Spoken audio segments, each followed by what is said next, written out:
வச்சுட்டேன். Hi friends, எல்லாரும் என்ன பண்ணுறீங்க? நல்லா இருக்கீங்களா? உங்கள் வீட்டில் என்ன லஞ்ச்? உங்கள் வீட்டில் என்ன லஞ்சுன்னு அவங்க கேட்குறாங்க. நீங்கள் சொல்லுங்கள், உங்கள் வீட்டில் என்ன லஞ்ச் இன்னைக்கு பண்ண போகிறீங்க அப்படின்ட்டு. நாளைக்கு வந்து பக்ரீத் வந்து வருது. இப்போ பக்ரீத்துக்கு சிக்கன் பிரியாணிலாம் பண்ண போகிறோம் தான். இன்றைக்கி இல்லை, நாளைக்கு.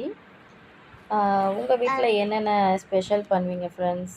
நம்ம வழக்கமாக பக்ரீத்னால் ஒரு 7-8 வெரைட்டி பண்ணுவோம். பெருநாள்னாலும் சரி, பக்ரீத்னாலும் சரி, அந்த நிறைய வெரைட்டிஸ் இருக்கும். நீங்கள் என்ன மாதிரியான வெரைட்டிஸில் உங்கள் வீட்டில் பண்ணுவீங்க? அதுக்கப்புறம் நாளைக்கு வந்து ஆமாம், இன்றைக்கி ட்ரெஸ்லாம் வாங்கிட்டோம். இன்றைக்கி கொஞ்சம் பேலன்ஸ் வந்து இருக்குது, அதனால் அதையும் வந்து நாங்கள் இன்றைக்கி முடிச்சிடுவோம். வந்து ஒரு கவுன் எடுத்திருக்கோம். அதுக்கப்புறம் பார்த்திங்கன்னா ஒரு சுடிதார். ஆமாம், வந்து நாளைக்கு நாங்கள் வந்து பக்ரீத் செலிப்ரேட் பண்ண போகிறோம். இன்னும் கொஞ்சம் ஜுவல்ஸ்லாம் வாங்க வேண்டியது இருக்குது. அதெல்லாம் போய் இன்றைக்கி பர்ச்சேசிங் முடிச்சிடுவோம்.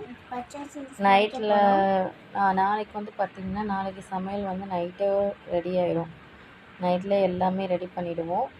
நாளைக்கு காலையில் எழுந்திரிச்சு தொழுதுட்டு வந்து சாப்பிட்றது தான் வேலை.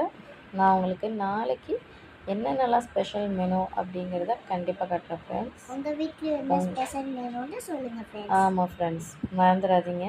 நாளைக்கு உங்கள் வீட்டில் என்னென்ன மெனு அப்படிங்கிறத லிஸ்ட்டு போட்டு நம்ம கமெண்ட் செக்ஷனில் சொல்லிவிடுங்க. Okay, bye friends.